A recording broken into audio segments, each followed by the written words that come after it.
Hello and welcome to Jessie Bear Book Club. We like to talk about historical fiction, wild cards, Game of Thrones, and much, much more. Remember to like, comment, and subscribe to this channel. Today I want to talk about the new Netflix show, Caliphate, which landed on Netflix on March 18th, 2020. It is originally a Swedish show, but is dubbed into English, and it is very well dubbed. I have watched a lot of dubbed television and movies over the years as I grew up in Spain, and I think they did a very good job getting everything lined up. Of course, there are a few instances when the lips don't quite line up with what they are saying, but you have to forgive that. My only real problem with the dub is that they give Sula and Karima a bit of a London twang to their accents, which didn't particularly go with the show and that they didn't keep up during the show. But that is more of a pet peeve of mine than a serious problem. I want to warn people that there will be spoilers ahead and apologize in advance for pronouncing anybody's name incorrectly. The show has a number of interlinked plots, but the overarching theme is a looming ISIS attack on Sweden. The plots include a young mother called Pervin, who is trapped in the Islamic State and wants to escape, 3 spirited teenage girls called Sula, Lisha, and Karima who get radicalized over the course of the program, and an ambitious police officer called Fatima, who is trying to stop the terrorist attack going ahead. By far, my favorite story in this program is Pervin's. She is played by Gizem Erdogan, and she captures perfectly the female strength of a mother fighting to keep her child safe in a war-torn country. As an actress, she is brilliant at showing the dangerous mood swings anybody would feel if they were living in a war-torn city, flitting from gun-toting crazed mother, desperate rape victim, wife prepared to drug her husband, and complete terror of the ISIS patrolling police force. Gizem is an amazing actress. I really love this scene in episode 6 when Pervin dresses as a man to attempt to escape and puts her baby in a shopping bag to hide her from view. I thought that was very smart.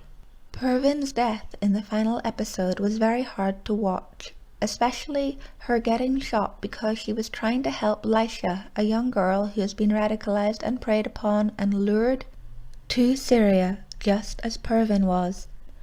The young girl then tells that Pervin is trying to escape, and Pervin is shot for her trouble. The only glimmer of hope in this story arc is the fact Pervin managed to get her daughter out of the Islamic State.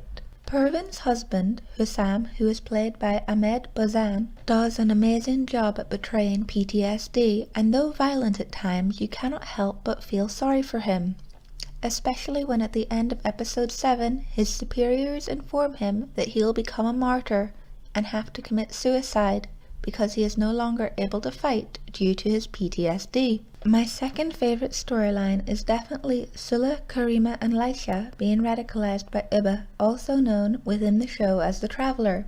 Played by Lancelot Nukabu, he is so nice and overly friendly it makes my skin crawl. He is also very imposing and threatening when he wants to be. For example, when Karima finds the glasses he uses to disguise himself, he goes from calm to angry to back to calm in the space of a few seconds, and it is rather unsettling. The scene where he is threatening the garden centre owner is also very well done and subtle. Iba's convincing of Karima to become a suicide bomber in the final episode is completely heartbreaking, especially when she discovers she has been tricked and is on her own and cannot get the suicide vest off. It is completely heartbreaking. She is the perfect target for someone like Iba. She was completely on her own in the world apart from her alcoholic father, and was looking for any sort of semblance of family to belong to. And though not overly stated, Karima is obviously in love with Iba.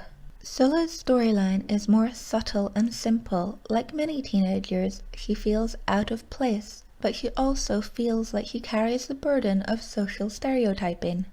Because she has rather liberal parents, she rebels by becoming religious. Sulla also gets indoctrinated by peer pressure, but her horror when she discovers Ibba has also converted her little sister Laisha is very real.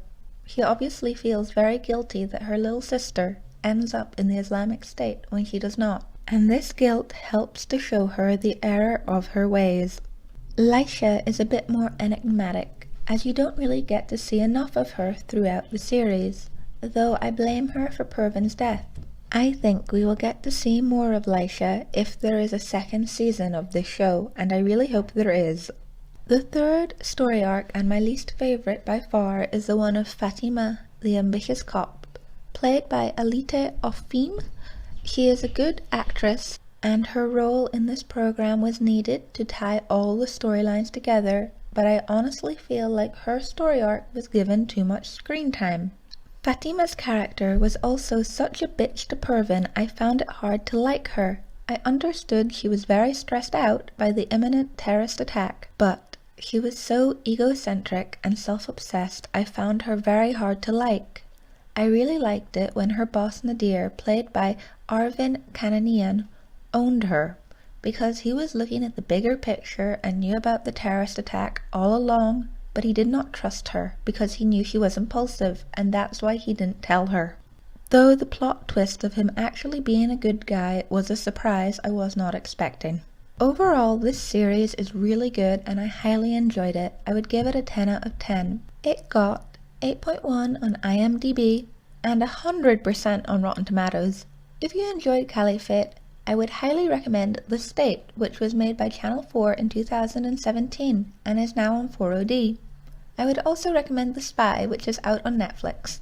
I hope that everyone is staying home during this lockdown and watching lots of Netflix and reading plenty of books. If you've already seen Caliphate, please let me know what you think.